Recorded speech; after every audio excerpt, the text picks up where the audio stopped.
was really nice to be invited up to Lake Champlain by Katie Elizabeth and her friend Terry.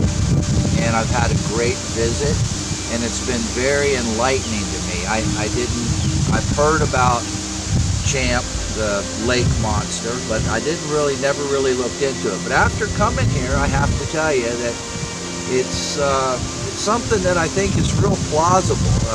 There's a big swamp that connect to the lake, which I'm familiar with swamps, and the swamps here are a lot like in the Everglades, but the one difference is that they don't have alligators here. So last night, Katie and I went out doing a little bit of researching, and she stopped in an area where she had seen some eye shine in the distance before. And the first thing that I noticed, the water levels are low right now. The first thing that I noticed is that there looked like alligator trails through the grass, and they were identical to alligator trails, but these things are huge. These are 6 and 8 foot wide, and they go out into the marsh, and something's obviously making these trails. And the only thing I can think is either the giant snapping turtles. Maybe they have some really huge snapping turtles here, and I'm sure they do.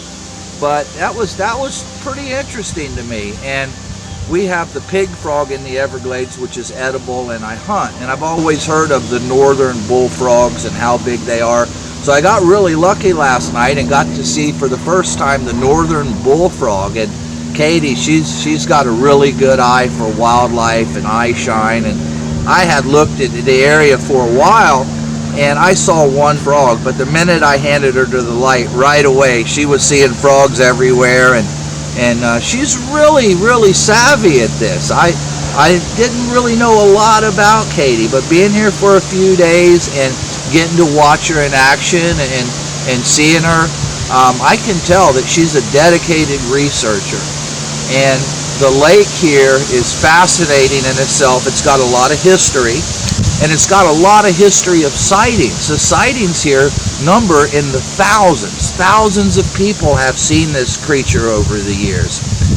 I don't think that this is something that's ever going to go away. I think that the hunt for the champ, the Lake Champlain monster, is going to be something that even intensifies, because there's really no searching going on. People talk about it, but the only person out here doing any real research is Katie Elizabeth. And so many things were a surprise to me, and the stories of snake-like creatures crossing the roads and all, it kind of makes sense. So I'm just happy that I came up here, and I'm going to be back, and I'm looking forward to see what Katie comes up with in the future, because I'm certain that there's going to be some progress in the direction of identifying what these things are.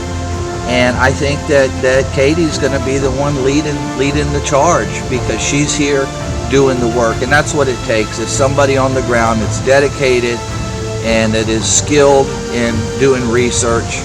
And just very impressed with the area, and I love it here. And I'm going to be going home here today, and kind of bittersweet. I'd be glad to get back to Florida and my skunk ape research and treasure hunting in the Keys. And now I found something else of interest here. So there you go. I'm just happy to be here.